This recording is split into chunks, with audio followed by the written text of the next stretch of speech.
Welcome to the Free Cities podcast. My name is Timothy Allen, and this is the official podcast of the Free Cities Foundation.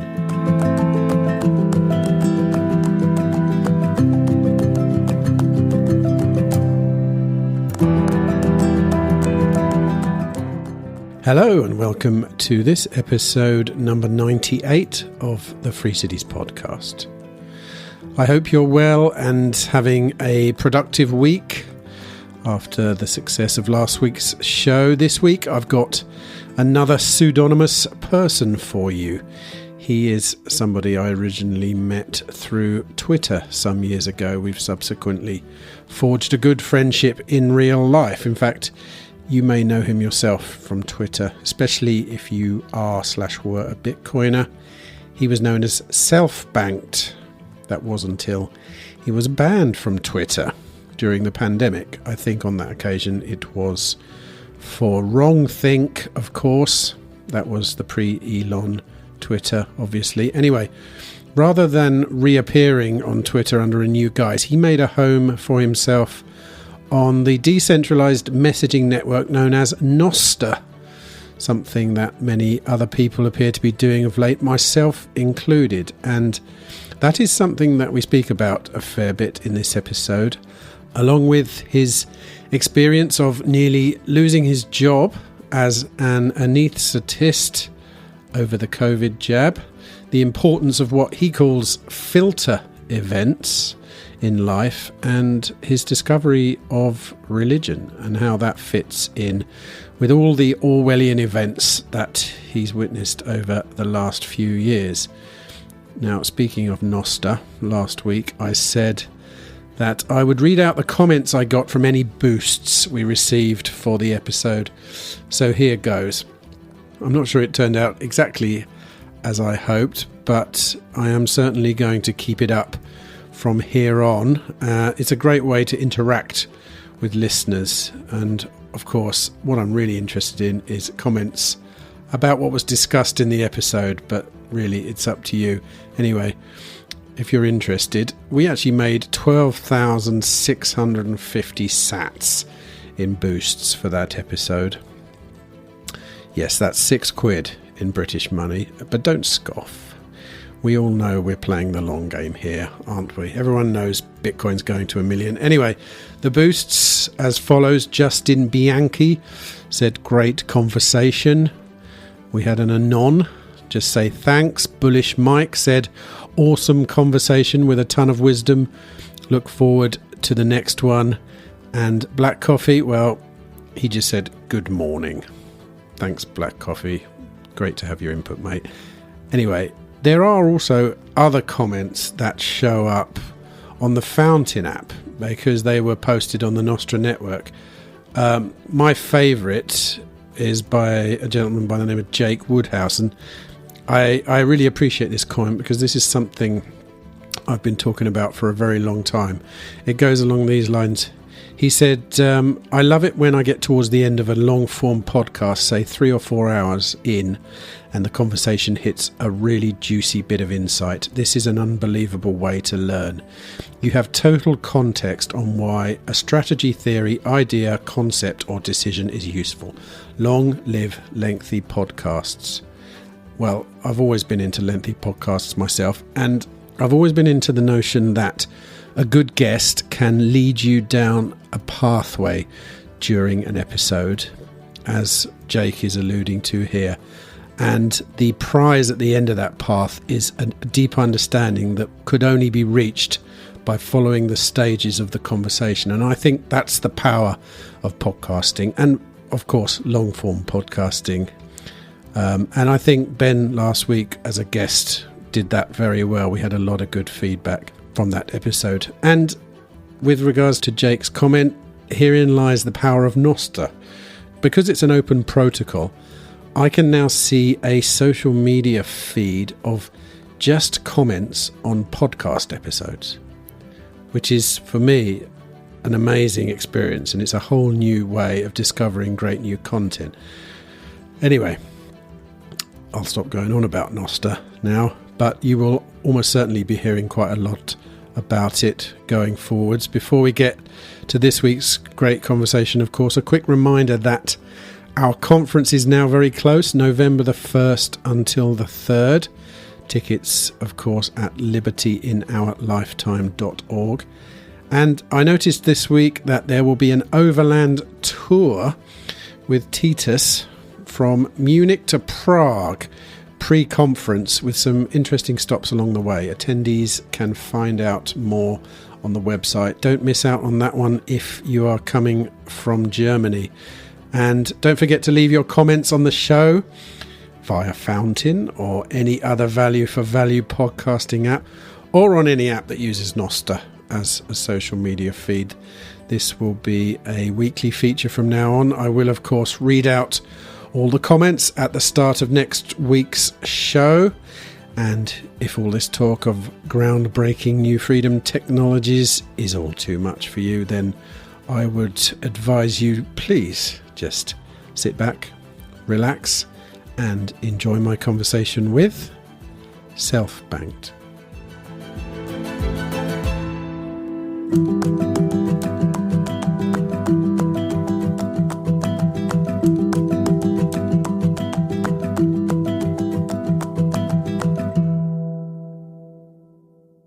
This is a great table, though, mate. You've got a it's not real wood, unfortunately. I would like it to be it's a proper wood table. That's the next upgrade. But what I mean is, it's a really good podcasting table. In fact, if I was renting an Airbnb to do podcasts in, I'd rent this place because this is amazing. Well, I think that before we moved into this house, it was a kind of party house. And, it used to be used on Airbnb for short-term rental for parties. Hence the hot tub. Hence the hot tub. Is that right? Yeah. And that must have pissed the neighbours off, though, because it's like... Yeah. Well, at the time, I think they were all rented for party houses. So before they kind of sold them, they made a bit of extra money, the people who kind of built them, by getting short-term, high-value rentals in and just turning them over for a summer or something. Blimey. How long have they been here then? We've been here about 2 years, and so 2 and a bit years. And how long have the houses been here? About maybe 2.5 years. Oh, really? Yeah. So that you mean the company that built them were Airbnb in them? Yeah, there was a small developer whose kind of son lives next door, and he put them on the market, and he built them with a team of some local builders, of which his kind of family members are some of them. And I ended up having to.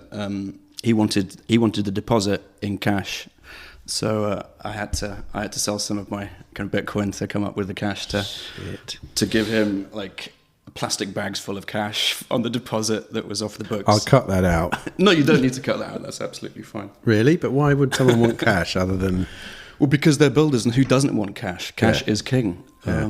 It's the anonymity that we all really would prefer in our monetary system. Talking of builders, I can hear builders out there. This is going to come out on the recording, but so what?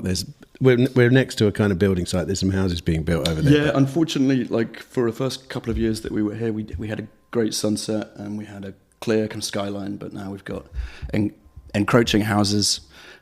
This is the way, unfortunately. Is it the same people building the houses? No, these were a different group. One of the kind of really big sort of house builders, whereas this is a kind of smaller development. Yeah.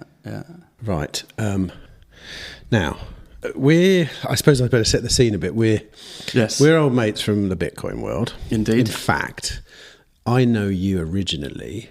Do you remember? Yeah, I think I saw you originally at a Cardiff meetup, right? But there was a time before that. There was a Bitcoin Wales one. There was an original touch point. You may not remember. I thought that was it. I tweeted something about a node. Ah, right. Do you remember? Okay. I set up a Lightning node at home, and I tweeted out something, and you just put a comment underneath, which was a bit of advice about the SSD or something. Yeah. And we actually then. I phoned you straight up on Telegram or something, right. And we had a massive conversation about about nodes. Do you remember? That was, and then we had big conversations about sort of COVID, and then I podcast interviewed kind of you. That's right. And so during COVID for the 21ism thing, which was great. Right. So So the scene is that we're mates through Bitcoin, but I don't necessarily want to talk about Bitcoin. We have we have a lot of Bitcoin listeners, and I'm sure it will come up. But it's not as important as, I think, the general topic of freedom in general, because I've watched you from afar have quite an interesting journey along those lines. And don't take this the wrong way, but I'd say on one hand, you're quite a pretty normal guy with a normal job. Sure. But you faced, especially during the pandemic, you faced some pretty hardcore challenges with regards to asking yourself questions about freedom, how you're going to live, what you're going to do. Is that fair to say? Yeah, and so 100%. And so for one reason or another, quite early on during the COVID thing, I had some concerns and some issues, and I made a personal decision that we would not be vaccinated, and so none of my family, and I kind of stood by that in the midst of an increasing wave and push for mandatory vaccination within the NHS. You better set the scene. What? Yeah, and so I'm a consultant anaesthetist in sort of North Bristol, and I've been working here for quite a few years, and the hospital that I've been working in at the time during COVID had increasing conversations to encourage us all to be vaccinated, and I quite kind of firmly made my position more clear, along with, I think I must say, about 3 or 4 members of the other surgical team.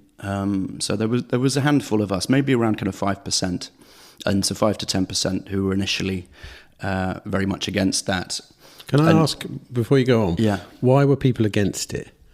Was it an issue of, don't tell me what to do, or was it an issue of, wait a minute, we don't really know what this is? Because from what I know, people within the medical community were, would you say a majority were pro what was going on? Yes, but I'd say that the place that I work is maybe not representative of every hospital in the UK, and there's quite a lot of surgeons and consultants and anaesthetists from Eastern Europe. Actually, there's quite a few Hungarians and some Polish and some Bulgarians and things, and some of them are very discerning, and the reasons and the grounds that they also were against this were largely due to kind of medical issues. I mean, that they felt that they'd done all the research and that things were being missed and things were not being emphasized and the risks were not being emphasized.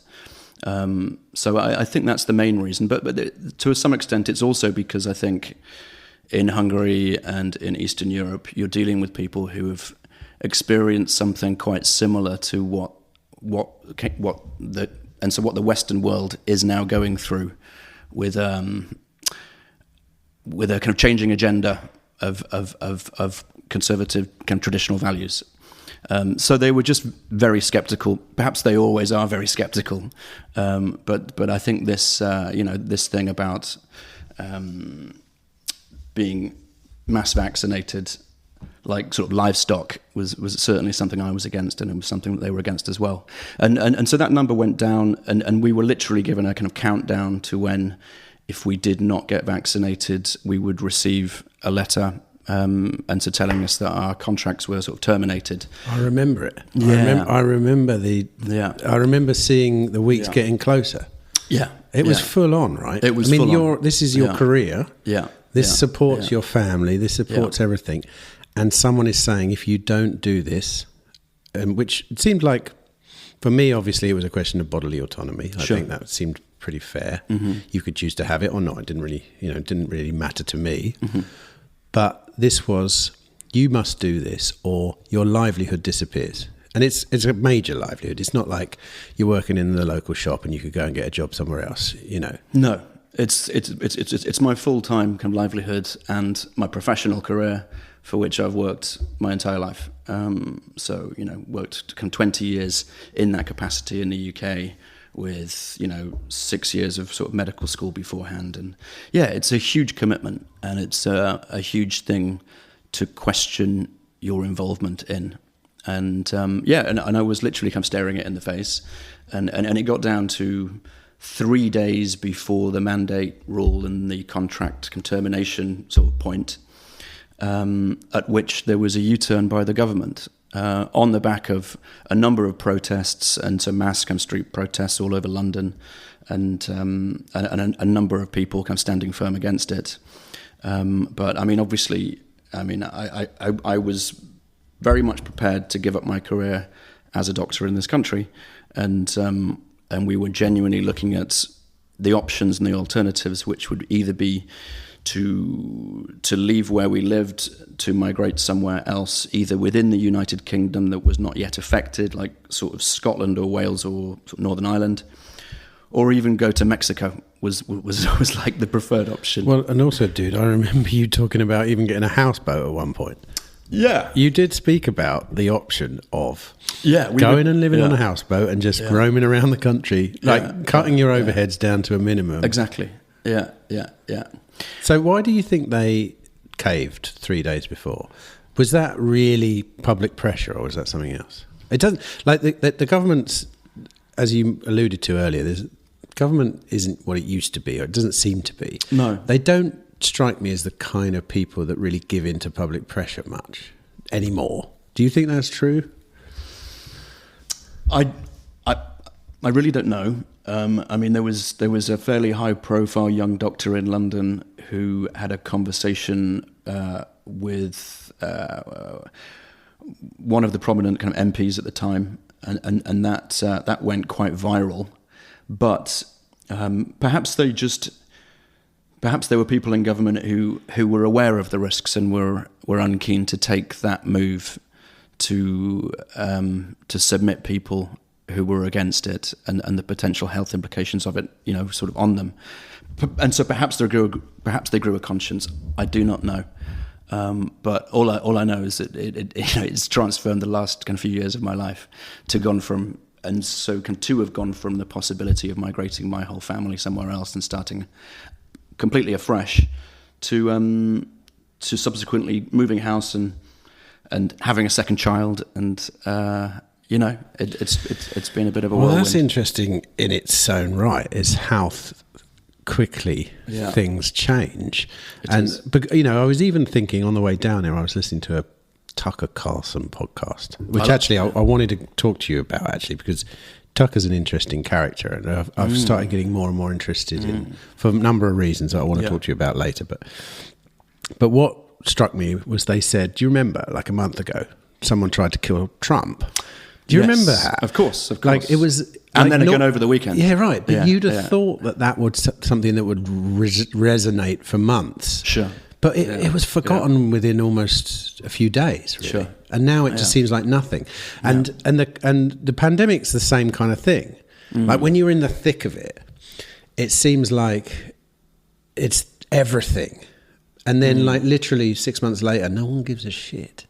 No one's talking, there's people banging on about wearing masks intensely. 6 months later, they don't even care. Yeah. Like what I can't decide is this new? Like, did we never dwell on anything in the past, or is this a new epoch that we're living in, where people just cycle through things overnight? Because like you notice it on the internet as well, don't you? You notice people getting onto the next thing quite quickly, onto the next thing, onto the next thing. It might be a function of that. I don't really know. Yeah, I think the media kind of whirlwind creates the current thing, and they can run with it until it runs out of some steam. And during COVID, it was kind of relentless. And I mean, for me, it was a great kind of filter to discriminate who had the same values as you on a very core level. And we haven't had a sort of kind of news cycle that intense or long, I think, for a long, long time. Or indeed ever. Not in my lifetime. No. 9/11 was a big deal, wasn't it? It was a TV experience. Yeah. But I've never felt that. I mean, obviously we're older now, maybe as well. Yeah. And with responsibilities, you take everything much more seriously. You know, like if someone's telling you to shut your business down when you're young, you might not care as much as when you've got 3 kids and and all this responsibility. I don't know. Yeah, well, and so I had my business also closed by COVID. Oh, that's right. You had the restaurant as well. Yeah. And so before COVID, I had a contract that was about 75% of sort of full time, and I used the remaining time. In fact, I sort of sold some Bitcoin to kind of renovate a small commercial unit and turn it into a kind of cafe, bar, restaurant. Yeah, first place in Newport to accept Bitcoin, wasn't it? Yes, it was. Buying beers for Bitcoin. Yeah, it was great. Back in the day. It was a lot of fun. And we had a couple of good years, 2018 to 2020. And then COVID hit. I mean, we were making, some good money, beginning to make some profit, really grew their business on sort of social media. But in COVID that just kind of killed it. So I did have a source of income, and it wasn't really a source of income by that stage, but it was a real kind of passion project. I had something that I put my heart and soul into that was kind of rugged from me during COVID. When you say it was a passion project, was that the food side of it, or the running a business? What was the passion project about that? I guess the passion project was the food side of it, really. We were doing sort of tapas with a Welsh kind of flavour, trying to source ingredients as locally as we could, trying to deliver something creative and a little bit different for the city. But you also did make it a bit of a Bitcoin hub, which was that a secondary thought, or? Yes, it was a secondary thought. The primary thought was to start the food business in town and have it as a wine bar in the evening, and we had some local bands on every sort of Thursday night. Well, it wouldn't just be from the local city; we'd have them from all over the country. So that I just used to really enjoy that, like to put on some live events every week. At the same time as being an anesthetist. So at the same time as being an anesthetist. Anesthetist during the day and then running a bar at night. Well, I mean, I was running it sort of myself in the first few months, and then it grew, and I had to get a manager and a head chef and all the staff, and then they were running it. I was clearly involved on a constant sort of basis, really. But it was also annihilated by the lockdowns. It was. Yeah, that was very sad. Seeing the kind of further sort of decimation of the high street, and the further strengthening of the monopolies and the centralized sort of big corporations. Do you know what it is now? It's tough. We're renting it out again. So you owned the building? Yeah. Right, okay. So we owned the building, and we rented it out to a business that lasted for a year afterwards, and that folded, and then we're renting it out again to a Cardiff group at the moment, who seem to be really, really cool and interesting, and hopefully they're going to, it looks like they're kind of re-experiencing the vision and the optimism that I initially had for the venue. Which is quite exciting, and I really hope they make it sort of work. Going back to the whole,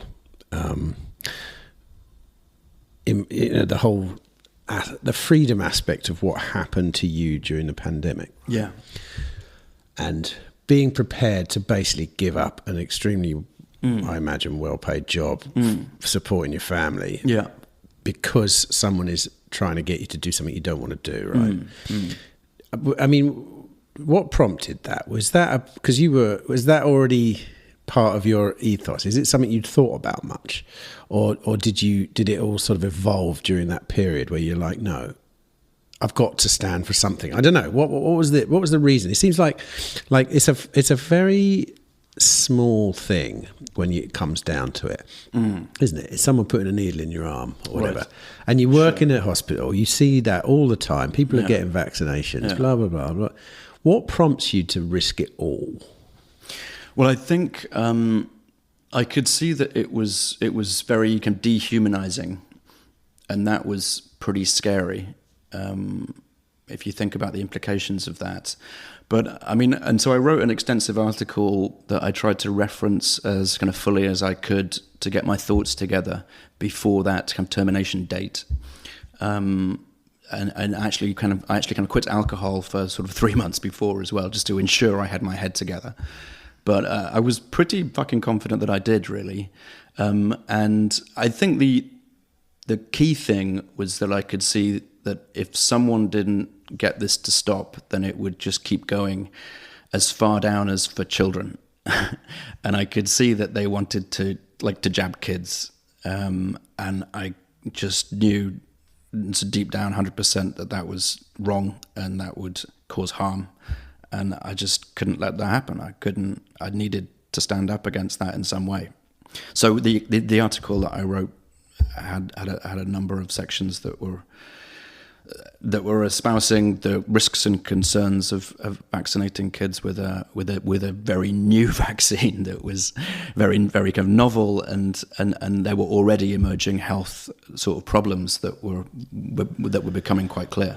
Also, I hate to say it, but the use of the word vaccine now seems quite a sort of unusual thing to call it. It didn't have any of the qualities of what we knew as a vaccine to begin with. And I mean, really the word psyop, it comes to mind. I know it's a strong word, 100%. but when you look back at how much of a sort of wealth, or how much of the power behind this move to basically tell people to do something, it was quite astonishing. Yeah. And in fact, I mean, how do you feel now? I mean, looking back, I know that of my friends who decided to stand up against something, it doesn't necessarily have to be a vaccine, but anything, afterwards you can feel a lot stronger because you actually got through it. And if you look at the amount of people telling you you're a bad person, you shouldn't be doing this, you've got to do what everyone else is doing, blah, blah, blah, blah, you know. And it was it was a wealth. It was like a lot of pressure. Does it make you a better person now, or does it make you a stronger person now? Or I think it was the right thing to do. I'm proud that I did it, and I don't think it necessarily makes you sort of stronger, but I mean, it's a period I can't really forget. And when I speak to people who had a different perspective on it, I can't help but get quite emotional. Unfortunately, it's just, as in what? Who think you did the wrong thing? You think you should have gone along with it? No, not necessarily that. They just I spoke. I mean, I think I lost a few friends during it. I lost quite a few friends during it, and so partly because I also kind of stepped away from the normie social media world, and so kind of Facebook. I had to come off at the time because it was just such an onslaught, and it was very time consuming, and so as I say, it was the right thing to do. I'll never forget it. It was a big filter. I would rather close the chapter and try and move on, though. But let's talk about that then, because there will now undoubtedly be another version of that. That's what that whole situation taught me, I think, is that those kind of things, kind of socially pressured things, because we saw a number of things which started to evolve around that time. Yeah, a lot of them had to do with identifying yourself, didn't they? I mean, the identity politics. Well, no. I mean, identifying yourself. Oh, right, with these QR scans. Yeah, that stuff. That was something I'd never thought about until the point where you had to tie your identity to something that you didn't necessarily want to go along with. Prior to that, your identity helped you to do things, and it was already a bit of overreach when you look back on it, when you realize that passports weren't even a thing 100 years ago. It's like, but now you kind of accepted those things. You thought, all right, I get it. People want to know who I am because they want to know if I'm a good guy or a bad guy, and I'm going here, I'm going there, whatever. But when the kind of QR code started appearing during that time, it became much more apparent that it was like, this is a sign of how much I'm prepared to obey an order. That's what it felt like to me. Yes. Do you know what I mean? Yes. Rather than this is me revealing myself to to sort of help society. It was more like, no, this is me revealing whether or not I'm obedient. Yes. And to two government orders. Yes, that's what it felt like. Yeah. I feel like there's this, and so this identity that you're talking about is the obedient kind of citizen type identity that you are forced or encouraged to adopt. But it's not the identity that you choose of your own kind of free will. I mean, I'm very happy, to some extent, having my corporate government ID and it allowing me the access to services or to travel, etc. But I mean, it shouldn't encroach on my values and opinions, which I form of my own kind of free will. That's why I'm very into this kind of Nostr thing at the moment, because this is the beginning of people kind of choosing their own digital ID in a self-sovereign way, and then communicating and transacting with it without any interference from anyone, any party, any government, any corporation. And it's a very powerful thing. We better describe Nostr. That's, for anyone listening, Nostr, which I always used to think was a sort of decentralized social network, but I've now realized it's basically a kind of protocol, an ID which gives you a self-sovereign ID. Really, that's the kind of the base of it, right? Yeah, it's an information protocol, information kind of communications sort of protocol, and you can run a social media sort of platform similar to Twitter on it, but you can also run practically the whole internet on it. But what's universal is you have a single identity on it, which at the moment is a very long number, a bit like a Bitcoin address, but it's an NPub. It's a very long number that you can actually also convert into something that looks like an email address now. Right. So you can either have this 20-odd digit sort of code number, or something that looks like an email address, which is your essentially and a self-chosen kind of ID. But the beauty of it as well is that you take the social graph that you develop on Nostr in between, and so across all of the new software implementations of it, all of the new services, like something similar to social media, something similar to a kind of Medium for writing articles. You've got people launching kind of Airbnb type platforms on it. You've got kind of podcasting on it. People are talking about, you've got sort of marketplaces, you've got people thinking about a kind of Uber type systems on it. And you're just taking your identity with you. You can take your identity across all of these kind of services. All of the contacts that you have on all of the surfaces are all kind of portable and kind of cross-fertilized with all of the software. And no one of these platforms owns your identity. It's yours. You just take it. Yeah. Which is the opposite of the current system. We have all these different corporations which own your identity on their platforms, and they don't cross-pollinate very well either. You can't You can't browse. You can Facebook, and I was going to say Facebook and Instagram, but because they bought each other, didn't they? But that you can't take your Facebook account and go to Twitter, basically, or you can't go on Airbnb with your Facebook account. Which and so looking back now, that seems quite retarded, really, doesn't it? Yes. That you can't move the network that you develop on one platform to other platforms. Yeah. Whereas with Nostr, it's entirely owned by you, and you can do whatever you want with it. Yeah. Across all of the platforms and apps that are based around it. So the identity thing then, like, what concerns me when I look at the way we're going in the future is that digital ID and digital everything is becoming so so ubiquitous that you can't escape it. Some form of ID.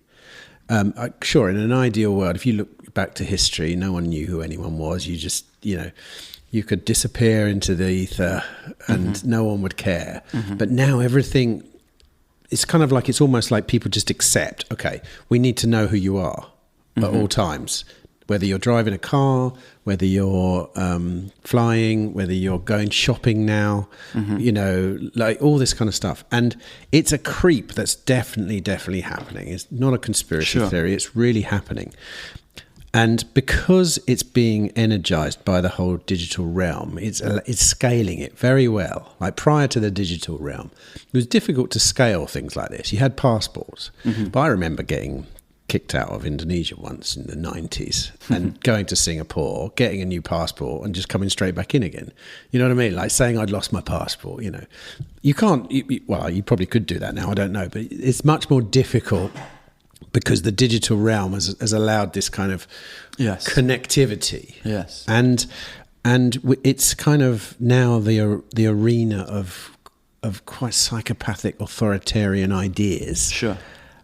You know, like how does, for example, how is Nostr then combating that? Because you still have an ID with Nostr, don't you? And like no government's ever going to adopt a decentralized ID like Nostr, are they? They're going to want their own one that they have control over. Sure.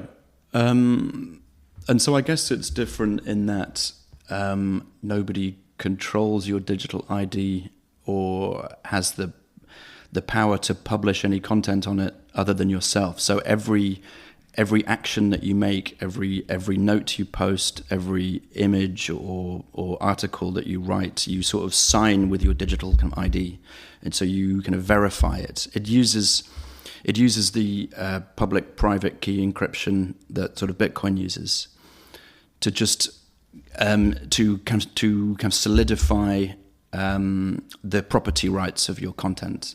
In the digital realm. Right, okay.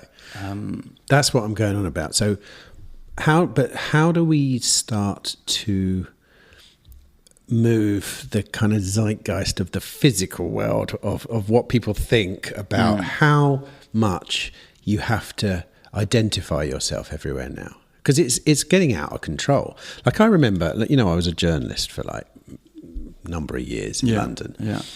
And so I worked for The Independent for 7 years. Yeah. And from the beginning of my time working there to the end of the time working there, I kept every single pass that I was ever given to go anywhere, just as something I did, you know, as a fun thing. And at the beginning, there weren't many. By the time I left, I had thousands of these things to get me here, get me there, you know, identify what you were doing, you know. And it was a real sign of the times for me, because it's like, if you go back far enough, not even that far, you could walk straight up to Downing Street and knock on the door. And, you know, like journalists did that. There was no gate at the end of Downing Street, you know, but to get to Downing Street when by the time I was a journalist, you had to go through security, you know, and, you know, understandably, that's like a function of the modern world, let's say, and the fact that, I don't know, are people more likely to want to go and firebomb number 10? I don't really know. But that whole movement towards control, like at every stage, you know, you can't go in here without a pass. You can't go there. Now you've got some supermarkets where you need a pass to get in. Sure. And in a lot of places now, everything's behind a door. You know, behind a glass cabinet. You know, and what's going on, basically? I mean, I'm not sure what's going on, but I think it is possible to try and resist it. And that's what I try and do on the whole. I try and spot the loopholes to not be tracked and surveilled at all times. And people still do have a choice, and you can engage with it or can disengage with it as much as you feel that you need to. I mean, we are being kind of corralled into it, but we're living at a time where you can live outside of it still, I think. Give me some idea. Give me some examples then. Like, and I'm thinking about where are these main places where we can sort of limit the amount we're being surveilled, for example? Because, and even saying that out loud makes me feel like a bad person. It's funny. It runs deep, doesn't it? This idea that you shouldn't be secretive. Sure. You know, even the word secretive, it has a negative connotation. It's absolutely not true. When I was a kid, everyone were secretive. There was privacy. You know, you didn't reveal yourself in as hardly, and in fact, we didn't really reveal ourselves at all. I remember going online for the first few times and thinking, wow, this is full on. Yeah. Anyone can see this, Yeah. you know, or like, et cetera, et cetera. It's just so ubiquitous now to just reveal yourself, everything about yourself.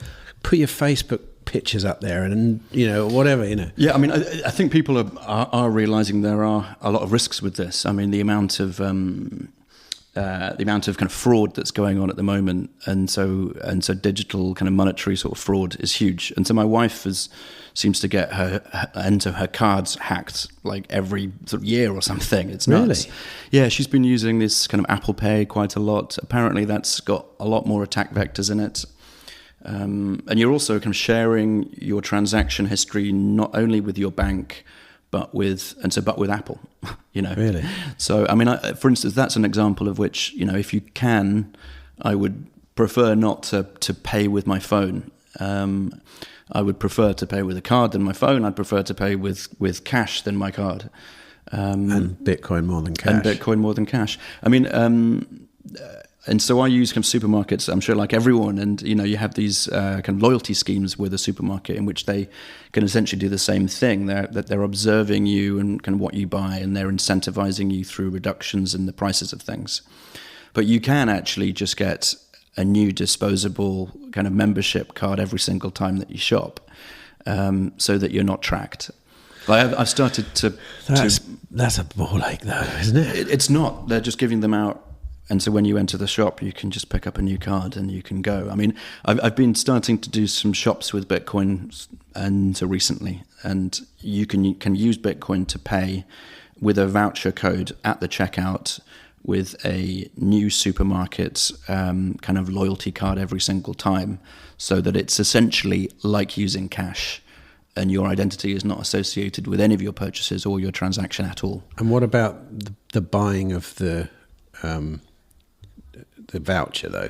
You buy that with Bitcoin? Yeah, you can buy the voucher on sort of bitrefill.com, right, without logging in, or you can use a kind of dud email address. So you can register on Bitrefill with a dud email address.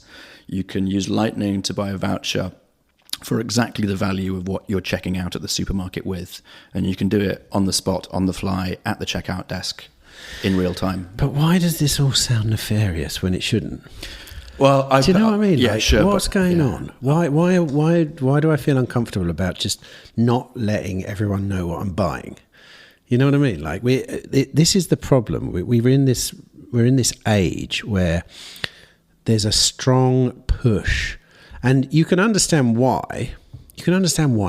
If I was running a government, I would kind of want to know who everyone is because I don't trust everyone. Yeah. But didn't we not trust everyone like 50 years ago? Like, what was the difference? Why is it now that we're so scared of what everyone's going to do that we need to know everything about them and stop them doing this and censor this and don't say that? And, you know, why is this all happening now? That's what I want to know. Why does it appear that it's getting supercharged? Well, I mean, I don't have all the answers for you, but I think, you know, there's been some pretty major sort of geopolitical kind of global events over the past 10, 20 years that have made a lot of people more sort of skeptical of their government's kind of policy and their direction.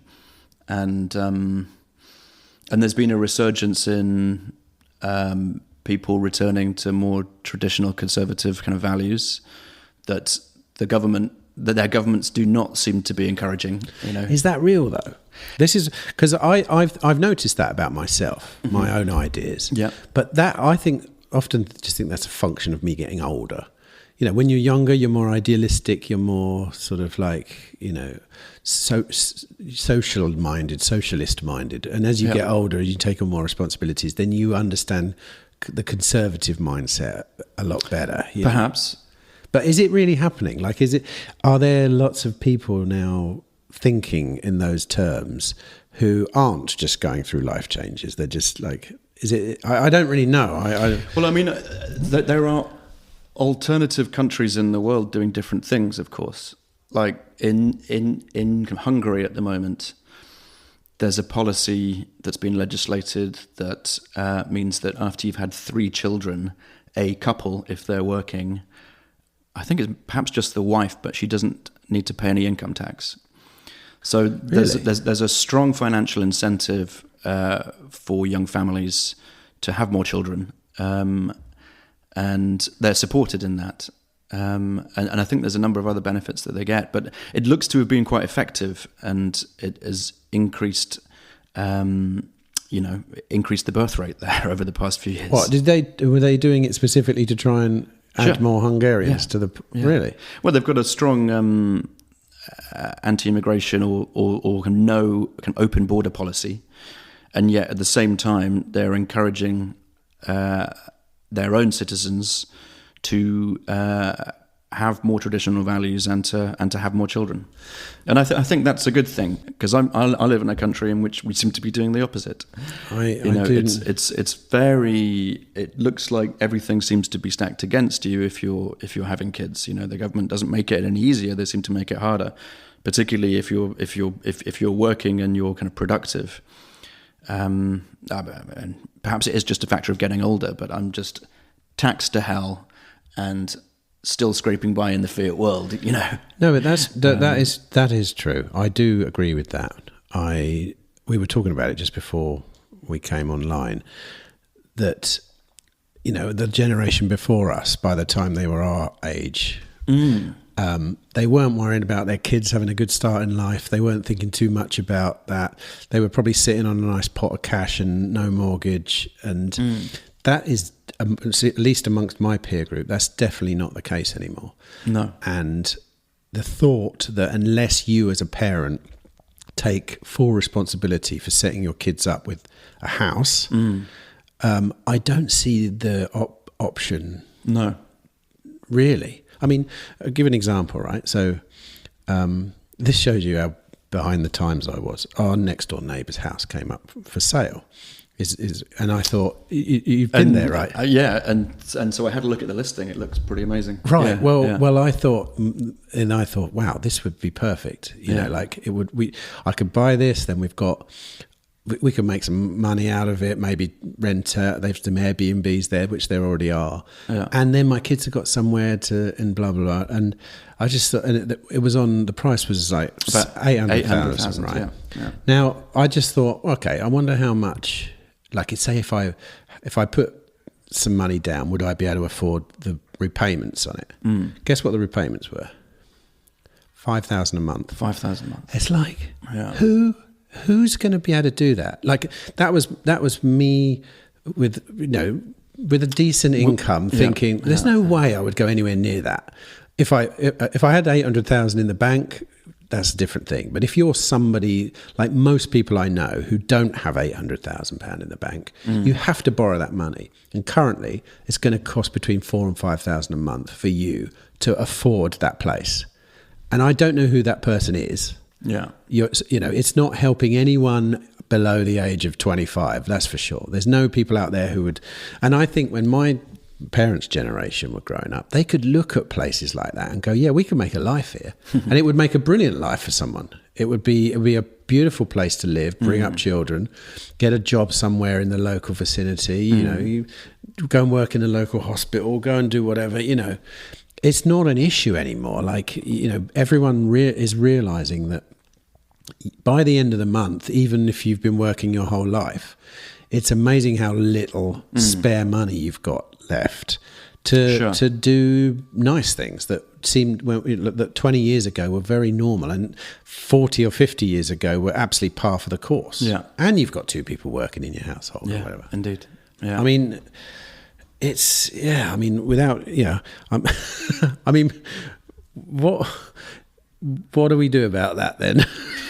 Well, the money's broken. I think we can agree on that. Yes. And that's maybe part of the reason also, like you questioned earlier, that this kind of digital kind of panopticon is becoming so all-encroaching, is because they are having to really kind of herd us and kind of cause us to behave in certain ways to keep society kind of functioning. Why though? So you mean the broken money is causing a dysfunctional society, and which is in turn getting governmental forces or state forces to try and keep things in place. I mean, they're not doing as many favours by taxing us as much as they're taxing, for number one. It's not, is it? No. I mean, like the number of people I know now who aren't bothering to start a new business. They're just not bothering to start a new business because there's so much red tape, so much tax, so many people trying to tell them how they can and can't run a business. So they're just going, do you know what? I'm not going to bother. Yeah. You know, which is terrible. Yeah. It's terrible for everyone concerned. Yeah. You know? I mean, I just hope that what we're going through is a bit of a phase.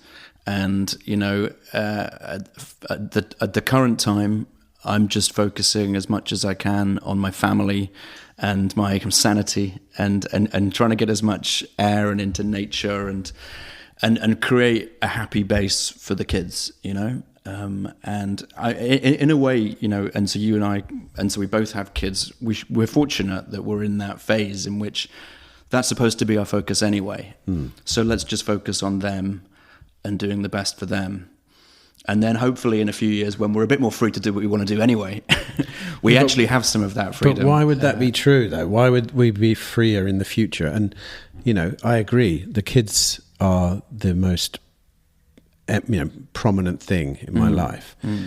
But it's their future I'm thinking about as well. And I alluded to this before when we were chatting just before we started this. But my goal as a father now is to make sure they have just the basics, because it's going to be so unaffordable. Like, I mean, a place to live that doesn't literally chain them to some job somewhere. You know, and the ability to basically not have to struggle through debt, which most youngsters are, especially if they go to further education, are already 50 grand plus in debt, which is horrendous. You know, like when I went to university, I came out of university with no debt. And my mum and dad were teachers, you know, and I lived, you know, I worked a summer job. I did a bit of this and a bit of that, but they could afford that. Like, when you think about it now, imagine trying to put 2 or 3 kids through university. It's a lot. Without them accruing all this debt. Which is a terrible start in life. It's the most depressing start in life I could think of, is handing your kids 100 grand's worth of debt before they've even got going. You know, what a demoralising thing to do. It's also an incredibly kind of effective way to control people. Sure. Which is, I think, a huge part of the reason that it's happened. But you've got an optimism that things are going to be okay, right? I mean, yes, but I also, to some extent, I'm kind of waiting and expecting for the next big filter to occur. It's interesting. You call them filters. Can you just explain that a bit? You said it earlier as well. You called COVID a filter. Yeah. What do you mean? I mean it kind of separates people a little bit. I mean, probably just into that obedient herd versus the dissenters, and then the people in the middle who can struggle to make up their mind and can potentially go either way. And I think and as you said, it's inevitable that we'll have an event of that nature again in some other form, and to slightly evolved, and we need to be prepared for it. And a big part of the reason that I was able to stand up for what I believed in during COVID was because of having Bitcoin and having a source of some financial security outside of the system. And, my aim is for when the next a big event of that nature happens, we'll be even better prepared, not just with that, but with an expectation and a plan about how to thrive in it, or at least to survive it. Yeah, well, I agree. I just, I don't know. Do you remember? It was like about 3 weeks ago, or probably a month. No, it was probably a month and a half ago. A new virus appeared, didn't it? What was it called? Was it monkeypox? Yeah. And it took me 5 minutes of Googling to discover it wasn't an issue, right? Sure. But I still heard, I heard on the news that they were talking about mask mandates or something, and my heart just sunk. I just thought, oh shit, have we got to go through all that again? You know, but honestly, and as a result, look, nothing's happened. No. You know, and it was obvious at the time nothing was going to happen, but they started pumping out this stuff right off the bat, even though, you know, literally even Wikipedia said this is not an issue. You know what I mean? And Wikipedia often peddles a lot of really bad information, and they would have, you know, it would have certainly gone down the route of, you know. I mean, and so one very simple solution is to turn off the TVs and to turn off the mainstream media, and if that was, you know, if this situation were to occur again, I'd think about going to the Amazon or something, and just being as far away. You from might not be able to fly, mate.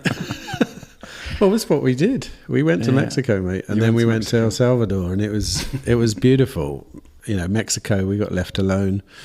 No one was thinking or talking about it. But look, here's the crazy thing, and I'm going to ask you, how many people do you think learned a lesson during that time?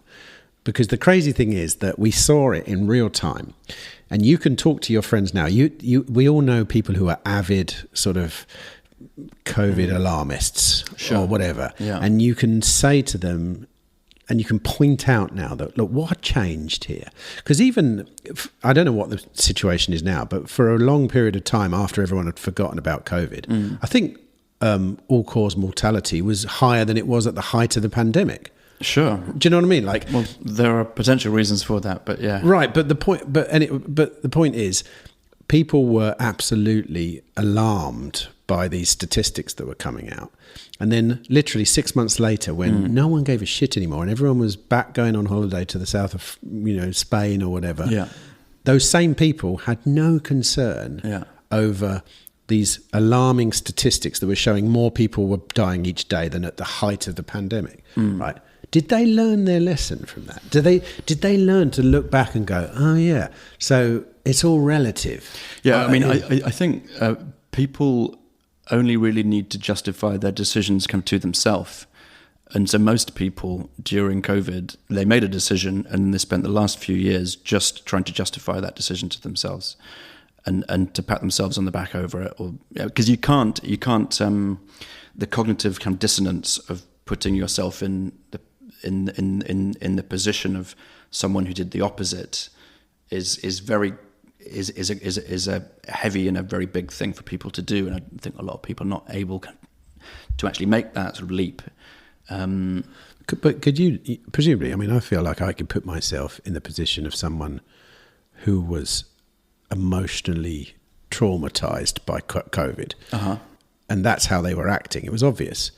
You know, like my first response to COVID was for the first 2 or 3 weeks was just to sit back and try and work out what was going on, because it was a very new event. Yeah. Then it was like research and, you know, thinking and finding out, okay, where's the data sources on this? Where can we actually find stuff out? Indeed. But it was a good 3 or 4 months before you actually started getting a handle on what was going on. But at that point then you had this choice to make.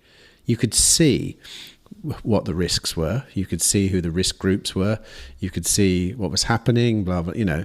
But most people, it appears, went along with the hysteria. Sure. So most people are not kind of critical thinkers in that way, and they're not looking for root causes, and they're not trying to verify the stats and the data.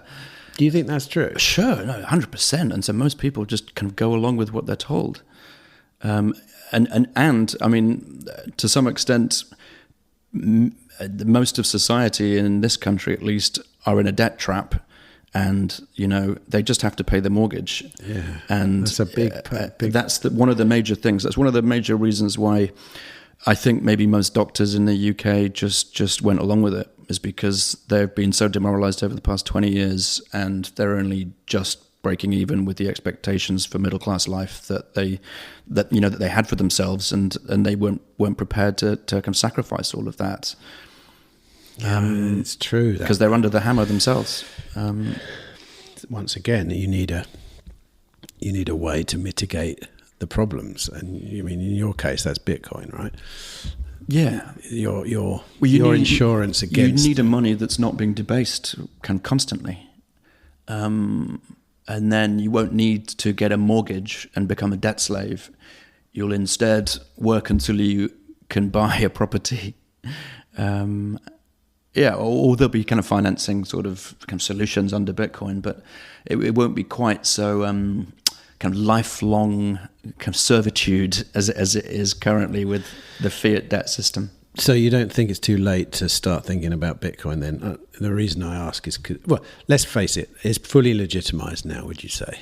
Like there's not many parts of society that haven't acknowledged that this thing is for real. It's been a big year in terms of the ETFs in the US, and that that was a huge sort of step forward for legitimacy, kind of institutionally, and to have kind of pension firms and so state institutions that are starting to buy in as an investment tool means it essentially can't go away. It has been legitimized, I think, to almost the full extent.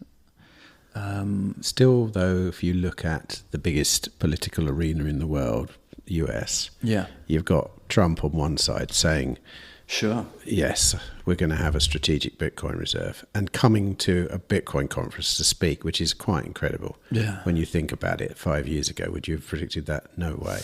But then on the other side of the political spectrum, you've got the Biden-Harris team, who is still seem to be very hardly against it. In fact, this is something I was listening to on the way down. Tucker was talking about this, but not from the same perspective, but just from the perspective of this election in the US coming up is quite a substantial huge thing. And I mean, I don't know what you think about this, because I've never spoken to you about religion, but he says it's a fight of good and evil. What do you think about that? Well, that's what my wife... Which is a weird thing. And so my wife is kind of deeply religious. We go to a Pentecostal church every week. We've found one in Bristol, which is quite phenomenal, and it provides a lot of nourishment and optimism for myself and my family. And my eldest son goes to the Sunday school, and we feel it's just absolutely fantastic for him. And so my wife says that most of the news cycle, most of the craziness that goes on in the world, including that kind of COVID sort of thing as well, is a spiritual battle of kind of good and evil. To some extent, I'm kind of believing that too, more and more. Well, here's what I want to talk to you about then, because I've got a long history of observing religion from a distance, and I've gone through a number of stages with it. And I'm talking about Christianity. Let's stick to Christianity. Yeah. I'm an observer of it. I used to be an out-and-out rejecter of it. I used to think this is bullshit. Lots of the world's strife comes from warring religious groups. This is bullshit. And then when I started to get a family, and the local church was where we had events, I started looking at it with a different eye, and I was thinking, this is a beautiful building. Like, if this was any other building, I would revere it. Yeah. But just because it's a church, I'm hating on it. And slowly, and then I, like, we went to a few Christmas services, and I listened to the vicar, and I thought, it's this bullshit. But still, I'm in a church, everyone's got candles. This is a beautiful experience. But I still thought this is a load of bullshit. Now I'm kind of hearing more and more, and I don't know whether you agree with this, but there seems to be a kind of resurgence of Christianity amongst people I know who traditionally would have just rejected it or not talked about it at all. Is that your experience? I mean, you sound like you've... Yeah. Well, I mean, I would sort of I would say that you haven't found the right sort of church yet. You need to find and so we've kind of shopped around a bit, but the church that we're in has a pastor who seems incredibly based, and but are they talking? Sorry to butt in, because this is my. the issue I love. I love Christian people. I've got, I think it's all good, and I share a lot of characteristics with what would you call a Christian person. Yeah. But where it gets me is when the supernatural stuff starts getting spoken about. It seems to be irrational. You mean the Holy Spirit? Or even just talking about things that happened in the Bible. Like the virgin birth, say, which is quite an important part of... Right. And my analytical mind looks at the virgin birth and goes, look, what's more likely? That a woman in Palestine had... the only ever recorded, probably, example of a virgin birth, or someone told a lie. What is it? Occam's razor. It's more likely that the truth is that it's just not really true.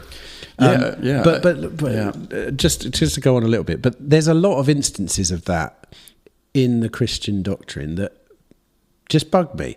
I'm happy to see it as a force for good, because when it's a community, but it's this sort of like the supernatural stuff that gets me, and also I've never really had someone explain to me or lead me to the experience of what God is, and I'm doing inverted commas here, right? Because what it appears to be every time I speak to people about it who are Christian and religious is a kind of proxy for a father figure. That seems what it is, and I have a father figure, and now I'm a father. I feel all those feelings.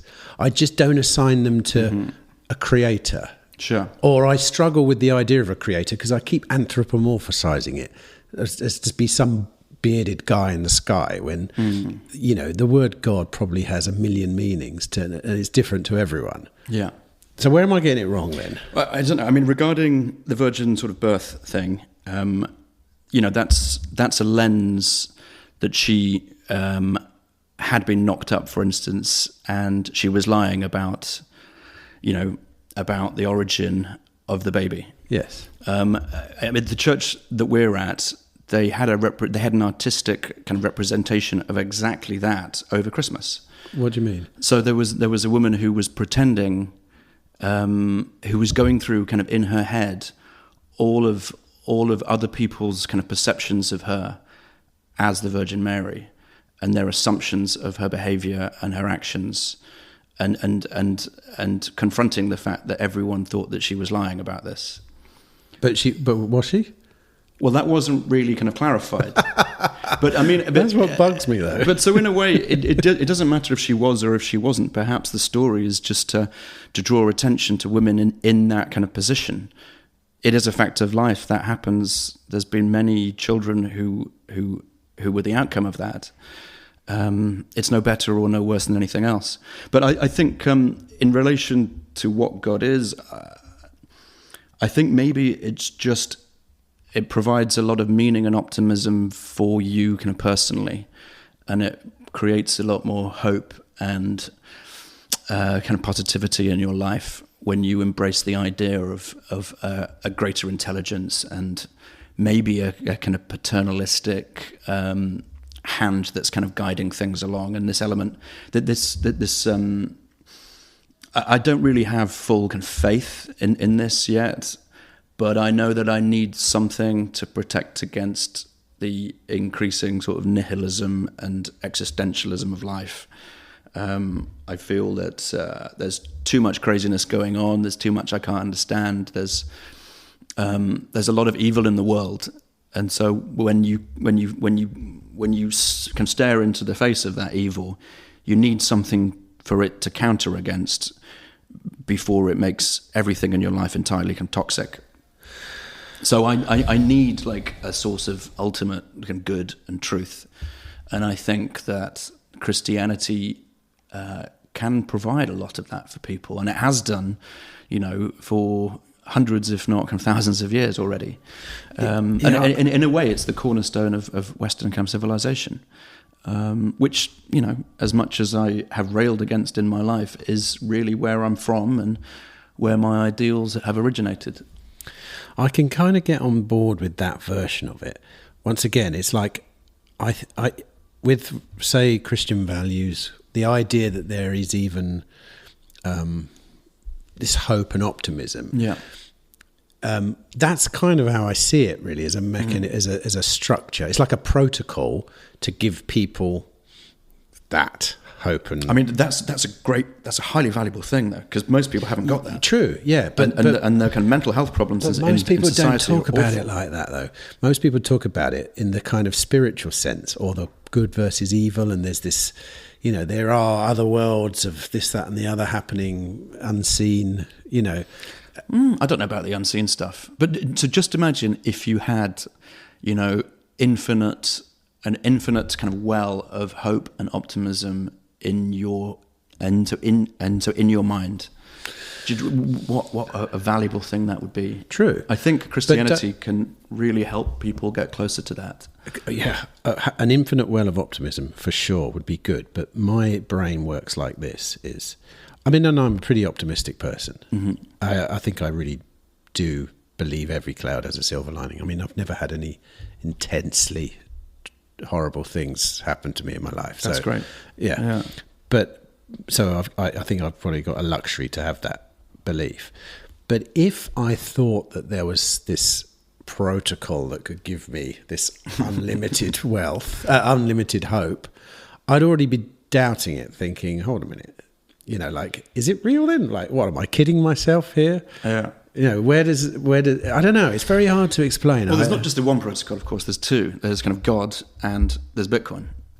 Well, I hate to say it, but if you study Bitcoin hard enough, you find some very similar characteristics to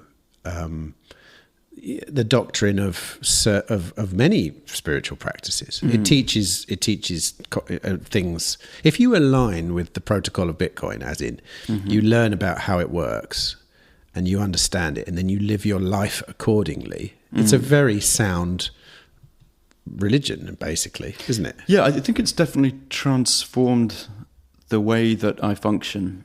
I mean, before Bitcoin, I was incapable of being able to save any money, and then since, which is a proxy for thinking of the future, basically. Yes, and it was a bit. It was kind of degenerate. I would consume and I would spend, and I would work and do it all over again, but I would never be able to create any firm foundation for the future. Whereas, since there's been some sacrifice, but there's a much greater sense of security that comes from that.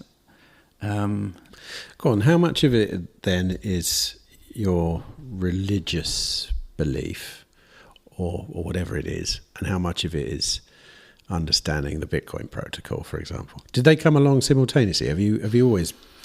I'm still working on the God thing in my own head. I need to read the Bible more.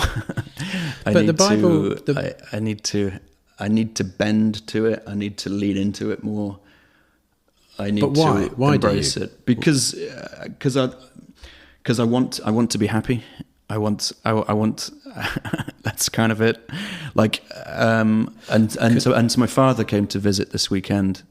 He's been struggling with very major depression for about a decade now, in sort of waves and cycles of it, and he's incredibly unwell, and it's bleak to see him in that state, And you think that he could have a renewed sense of optimism if he found religion? Well, no, I think that religion is a almost like a vaccination or a kind of prophylaxis against people losing a sense of meaning or their role in life and their meaning in life. And largely when I go to church and I see people who are living in the Spirit of God, they just seem so alive and they seem so happy and caring and so full of generosity and sort of kindness. And I've always I want more of that in my life, really, because I've been very selfish. I mean, I'm with my family. I think I'm not, but everyone has a selfish gene. But yeah, within Christianity, I think on the whole, you see people who care about the well-being of others an awful lot more. Well, I mean, my version of that would be the understanding that a life of service is the most fulfilling thing you can do. I mean, that's very much an idea in Christianity as well. But it's obvious. Yeah. You don't need to be a Christian to realise that being of service to people, that's true, is a hugely nourishing thing for yourself. Yeah. Not that that's why you do it. It just is. But I think one of the core tenets probably of Christianity is service, isn't it? I mean, yeah, and of kind of gratitude. That's something. I mean, let's look at kind of gratitude not just in a religious, sort of sense, but people are increasingly seeing that is a way to feel and to less depressed and more positive in life, is to be grateful every single day for the things that we have and the life that we lead, just in its current form. But how do you make that happen? I know a lot of people who would love to feel grateful, and I'm still working on that. I'm lucky in that sense. I still to this day feel grateful regularly, number of times a day. Yeah, even just stupid things that I look at. I like where we live. It's beautiful. It is beautiful, and it never stops being beautiful. But even like I put some stupid. I put up some shelves for my daughter yesterday, and this morning they'd all gone to school, and just before I left to come here, I walked into a room and looked around, and it just filled me with gratitude that there were now these lovely shelves up there. That's great. You know what I mean? Yeah. Like I know it's a stupid little thing. It's not like looking at the mountains outside and going, wow, that I'm grateful that I'm even living amongst these mountains. This is an incredible experience. It was small little things. But I do know plenty of people who will not focus on that. They'll walk into that same room and look at the thing that's not done, not the shelves, which are just like serving a great purpose. She'd already put things on them.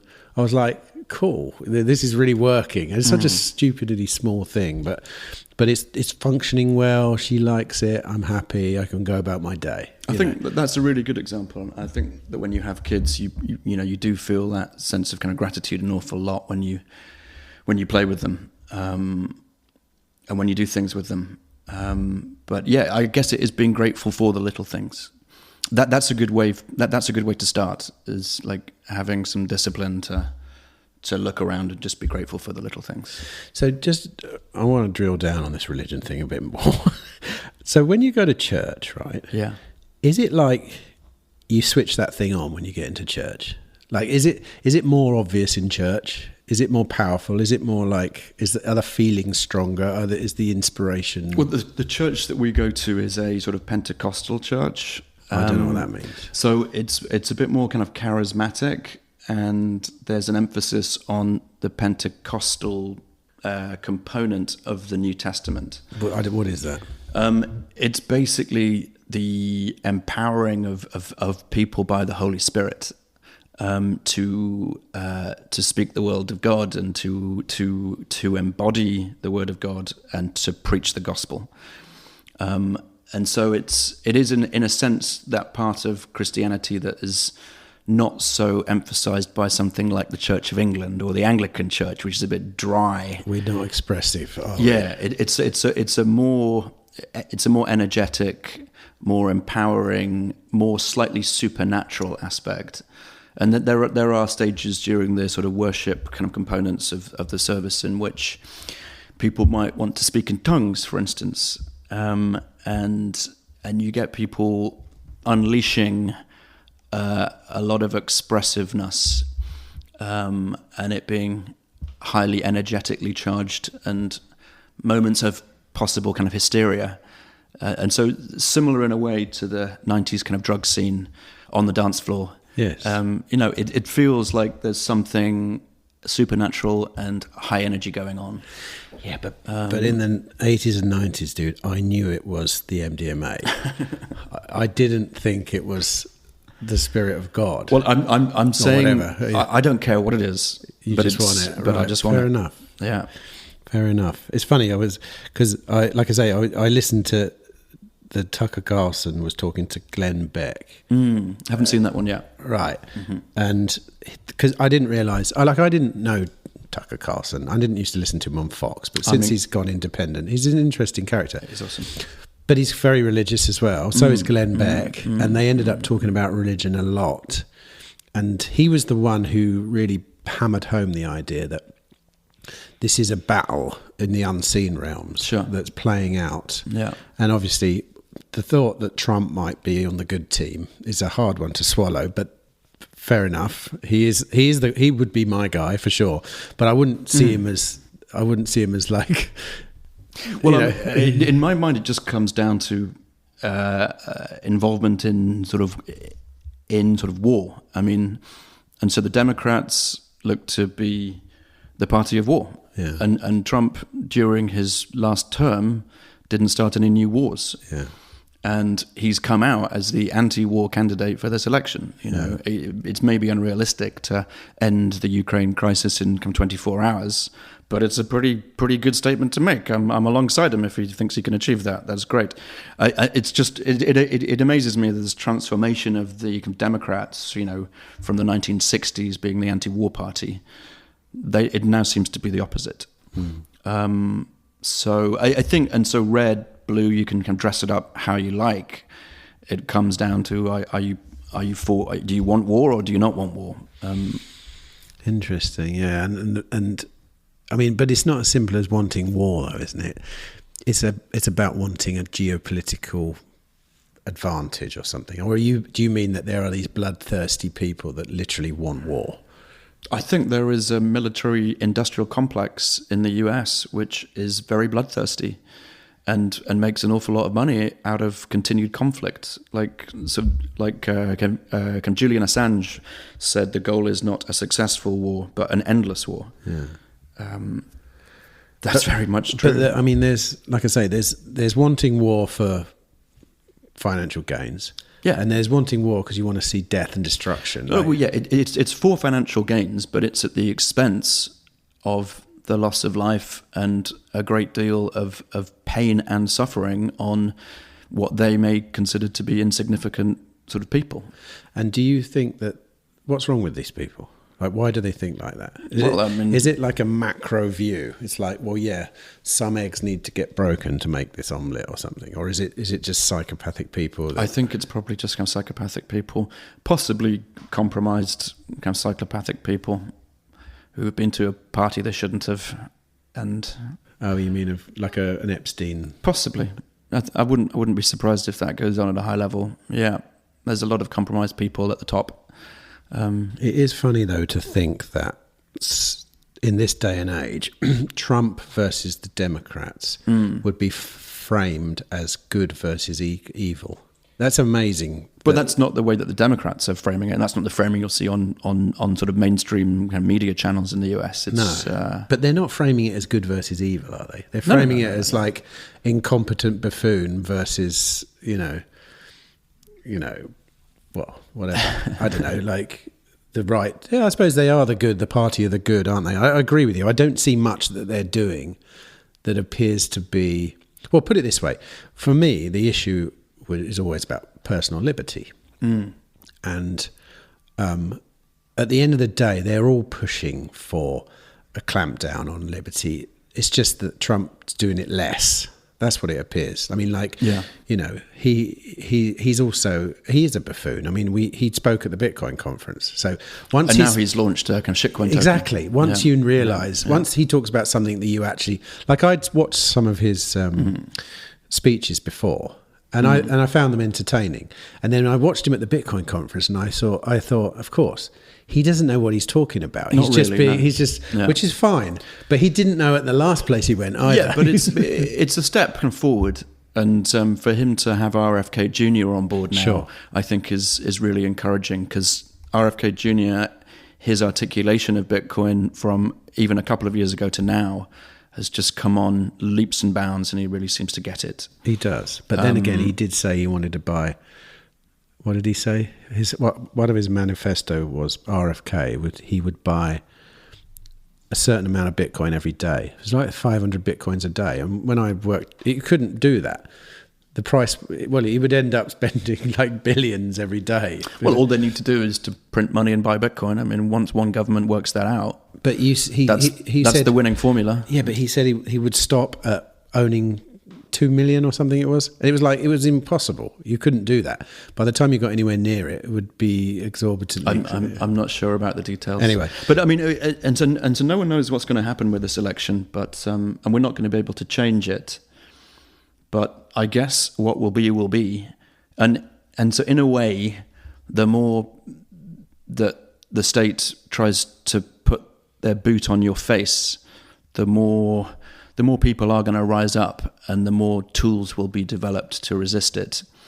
And in a sense, maybe we just need to accelerate the authoritarianism to kind of breaking point.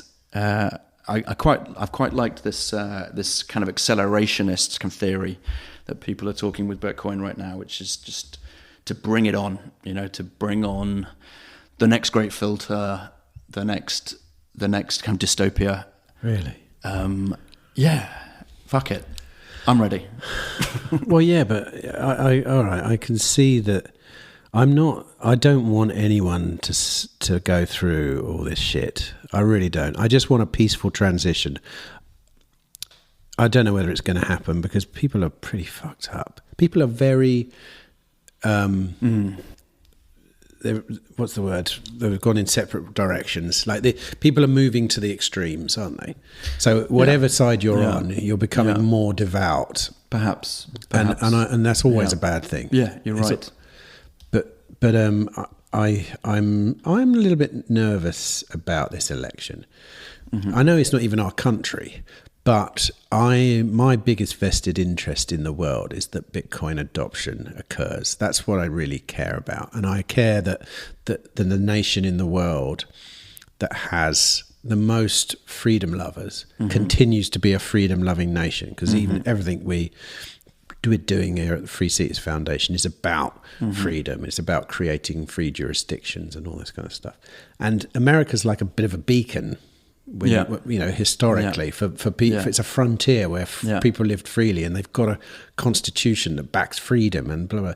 So to see America go down in a bit of a dystopian war, I mean, whatever, would be a bit of a killer. Plus, Trump's backing Bitcoin, whether he does or not, we don't really know, but he's saying it. And both of those two things together, Bitcoin's a freedom technology. Sure. And whether he knows it or not, it's actually going to defund his own government in the end if they really go for it, which would be phenomenal. The Trojan horse. But we haven't got any control over this. And no matter what happens, I think it's worth having some faith about the kind of arc of history being towards more freedom for people. I think that is still in progress. I think that is still a given. I think we're still, partly because you've got to have optimism, but I have that optimism. I think we're going in the right direction when I see the tools and the ecosystem grow. It's, leaps and bounds have been made over the past few years. This whole kind of Nostr thing, for instance, like look at what's happened with kind of Telegram in the last kind of 2 months. Did you see that sort of Nostr post recently there's an American developer in sort of northern Italy who's working on end-to-end encryption on sort of Nostr, and it's getting very, very close, like to launching. There's a few alpha versions of some apps out there, and one of the ones he's working on is a clone of kind of Telegram based upon Nostr. So it looks like Telegram, but all the rails are fully decentralized, end-to-end encrypted, and there's no central authority. It cannot be shut down. It's the ultimate free speech kind of communication platform. And there are 1 billion users, or over 1 billion users, to sort of Telegram around the world. Are there? Yeah. That's a lot. I know, it's a fucking lot. I didn't realise it was that many. And with the CEO of Telegram being taken to court and imprisoned in France, and a lot of people even now just coming to the realization that it is probably compromised in terms of encryption. You know, that could be the biggest sort of Nostr platform. It could bring more people to Nostr and to Bitcoin than anything else. People could just port directly onto a Nostr clone of Telegram, and it could quite rapidly adopt 500 million or 1 billion users. I mean, that could happen. Could. It could. Funny enough, next week I'm speaking to Ben Ark on this podcast. Awesome. What should I ask him? You should ask him about that. Really? Yeah, because I mean, that's not something we even thought about 2-3 months ago, and now because of events, that's potentially on the card. Something like that idea is in people's minds. It is interesting, though, isn't it? That the game theory of decentralized protocols like Bitcoin, like Nostr, is always that they can't be stopped. But there's always that thing in the back of your mind that they'll be stopped. They'll put a kibosh on it. They'll do this. They'll do that. But it didn't happen with Bitcoin, did it? They adopted it. Yes, they've adopted it. They've literally adopted it now. Yeah. And the optimist in me says that this game theory playing out, that they looked at it, they realised there's fuck all they can do about it. Yeah. So they've got to join. Yeah.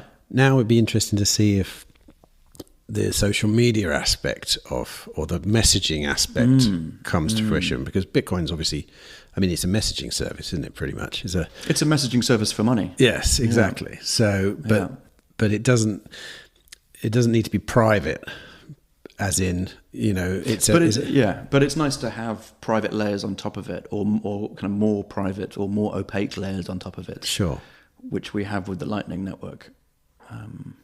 So that is.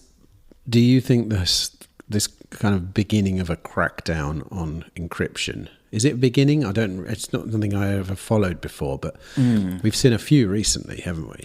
Yeah, but I think you don't get change until you get some friction, and people's mentality and behavior will not change until they reach a point of pain. And so, you know, it ties in with the acceleration sort of theory of, you know, just if you bring on the pain, certain people are going to resist it, and they're going to create something to get around it. And if that's materially hugely beneficial for them, then the majority of people will be waking up to that too. Which is exactly what Bitcoin was. Yeah. In 2008. Yeah.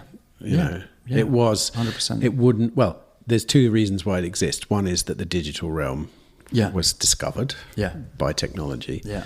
And two, it was an antidote to the system that was getting worse and worse and worse, that we now, I mean, it's very easy to now even look back over the history of the last 15 years and see this kind of, these two worlds that are sort of currently still sort of like meshed together. You've got the old and this new one, and we are definitely transitioning into the new one. But so we're now seeing the same thing, not just with money, but with information, with sort of media.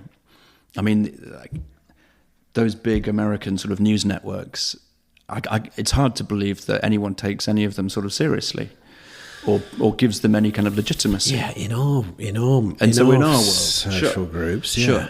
But I'm pretty sure there are large numbers of people that take them very seriously. You think? I don't think there are many people. I mean, like, as far as I'm concerned, the alternative media is the mainstream media now. It certainly is in my world and has been for some time. Even on account of how many listeners, viewers, watchers they get. Yeah. I mean, your average high-end podcast, like Rogan or X Friedman or something like that, is getting multiple factors more than any news network. Sure. And just on that alone, I think demographically, you don't get as many boomers listening to podcasts as, you know, but it doesn't really matter, you know. But it's also about the sort of the kind of relevancy of the content. It just feels like they're asking the questions on the alternative sort of sources that you want to be asked, and they're dealing with the topics that you're interested in. I can see through everything else, you know. It's just so fucking obvious, Well, it's also when you turn on kind of Radio 4 and listen to their version of the news. I mean, it's just fucking hysterical. I know. It drives me nuts. It is quite incredible. And I'm almost embarrassed because I come from that world. I don't ever recall it being... I don't know. It's hard to look back and think that everyone was ideologically possessed, but we probably were. I've got an open mind to... I just want the answers now. I don't want the opinions necessarily. I don't want a one-sided version. I want the answer, the correct answer. Yeah. You know, and you don't find that... You don't really find that on the BBC because they're...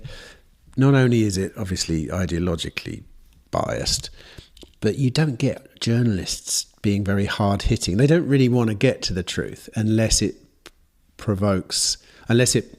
continues their ideology. Yeah. Like, you know, you listen to...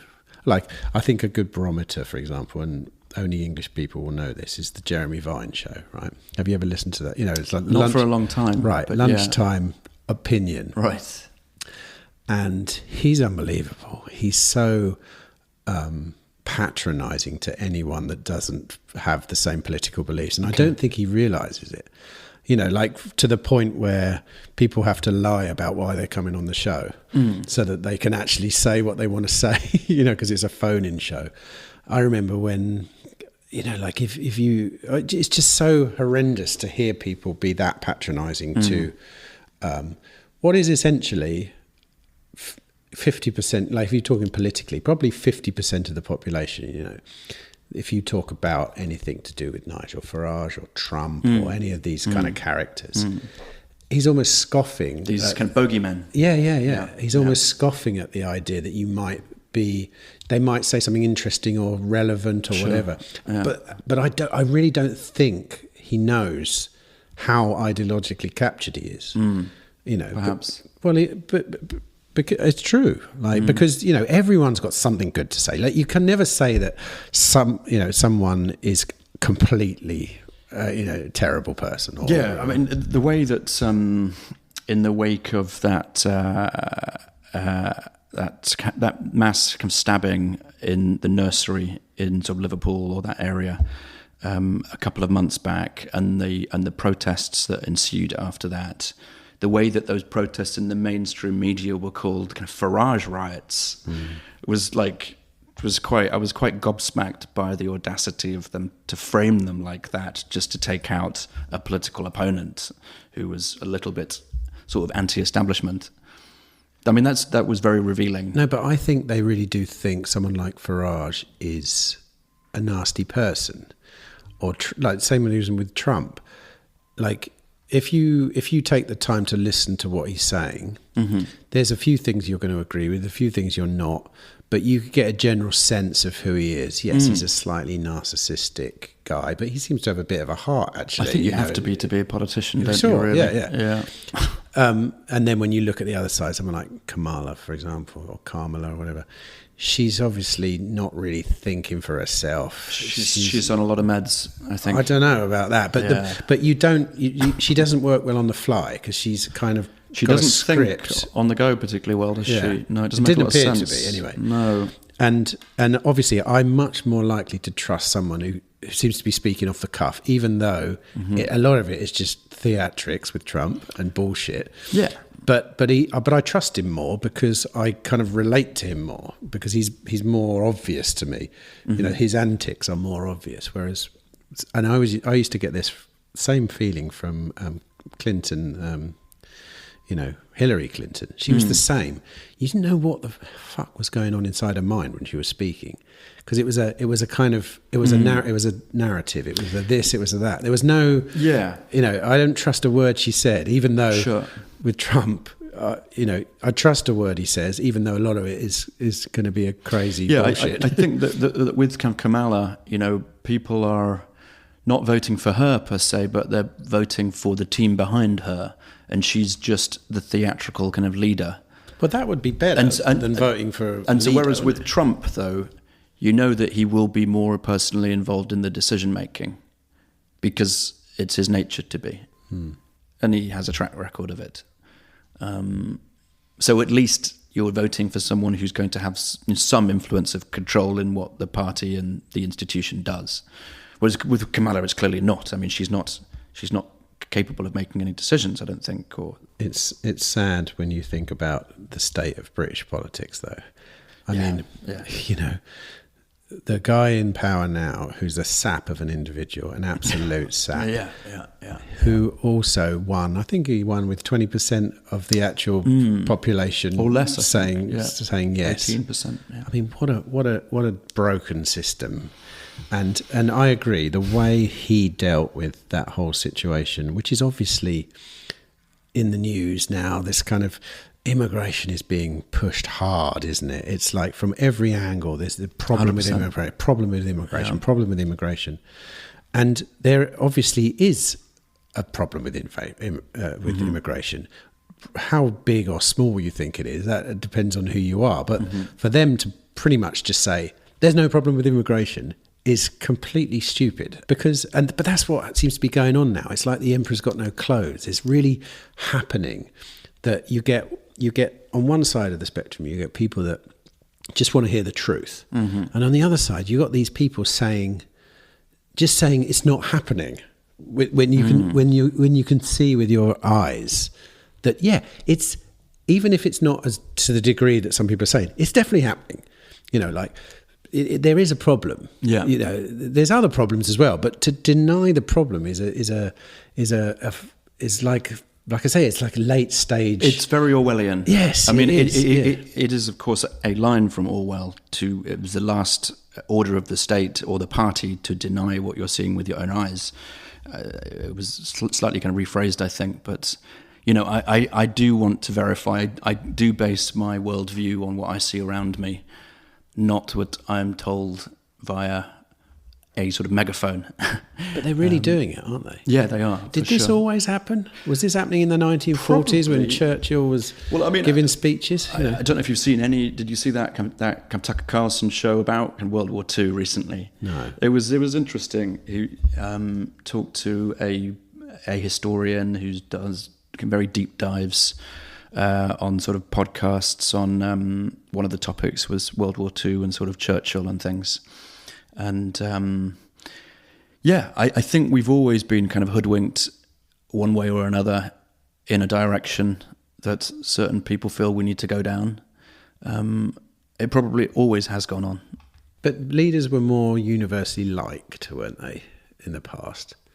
I don't know that even. I don't know what was it like in the 1940s when you switched on one of those bulbous black and white TVs and Churchill was given a big, or the radio, and you kind of revered the guy, right?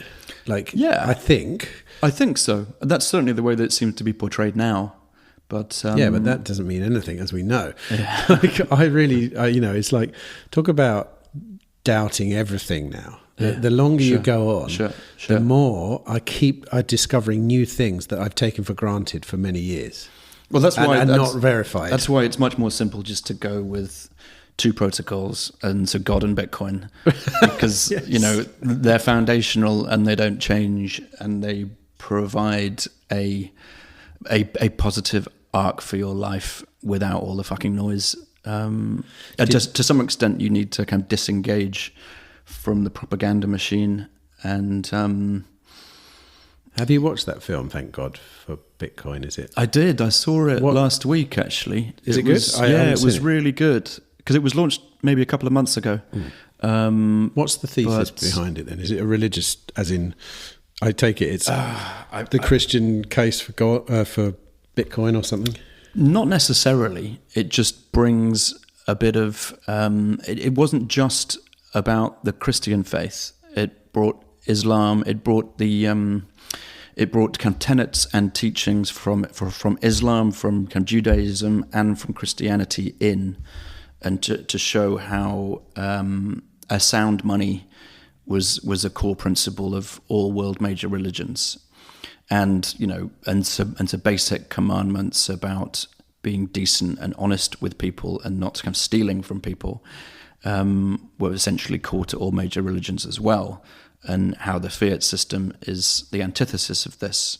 It's based upon lies and theft and corruption. And it is based on theft, which it took me a while to get my head around that. Yeah. That the ability to issue currency is a theft from owners of that currency through inflation. Sure. But, I don't think most people would ever even think about that. Sure. I mean, inflation... You certainly think about it when inflation gets to 15%, which it did maybe a couple of years ago in this country. Yeah, and some...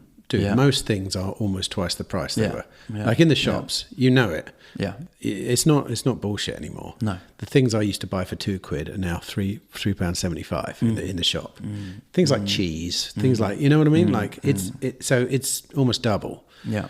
What I mean is, I think most people just hear the word inflation and then it stops there. They just think, oh, it's inflation. But if they understood that inflation is a function of, say, government spending, basically, it would change their opinion on it, because the government never own up to causing inflation, do they? No. I think I've ever heard them say... They always blame something. Yeah, I mean, greedy corporations. And so Ukraine has been... the Ukraine crisis has apparently been one of the major causes. And the Putin effect is... Everything is everything except them. Yeah. And the majority of it is them, as far as I understand. And just purely mathematically, if you have if you have an amount of currency and you add more into the market cap of that currency, it dilutes the purchasing power of all the other pieces. I mean, which is exactly what we see happening. And in fact, it's even more insidious than that, because in the fiat system, it goes to certain people who spend it in a certain way. I mean, but you're optimistic, right? I think this whole thing about kind of hyper-Bitcoinization, this world in which we can go to a utopia and use a system out with one enforced on us and through our governments and our sort of central banks, I think that, that might happen en masse at some point in the future. But right now, each individual can make a personal decision to make that a huge step more relevant and a part of their everyday life, just from right now, immediately. And so likewise, you can make decisions to seek and verify facts and your media and your news in a more autonomous way. You can do that right now. I mean, we don't need to live in the pen that's being created for us. We don't need to be surveilled and tracked all the time. You have personal choice that you can make now that can have a big impact for your future. People just need to wake up to that. One last thing then, because on the subject of that, the bug, the kind of the fly in the ointment of what you've just said is the physical world. They literally can stop you getting on a plane. They literally can stop your car and take you and put you in a bar, behind bars or whatever. What's the antidote to physical control? Like, and I haven't come up with an answer myself, other than I live in the middle of nowhere, which kind of people tend to leave me alone. But if I posted something too insidious on social media, I wouldn't be surprised if the police knocked on my door, because everyone knows where I live. So it's not that important to live in the middle of nowhere. People don't leave you alone unless you kind of give them a reason to not find you. I mean, I think you've just got to have, like we talked about at the beginning, you've got to have, and so almost kind of two realities. You need your government mandated sort of passport ID and your driving license and, your official kind of national identity, in which you're, a perfectly functioning, productive member of society who's not criminal and is kind of doing all the right things. And you try and stay off the radar in terms of that world and that reality as much as possible. And then with everything else that you want to do, that all the communication, all the trade that you want to do that you don't want the government involved with, you need to do that on a different network, on a different system.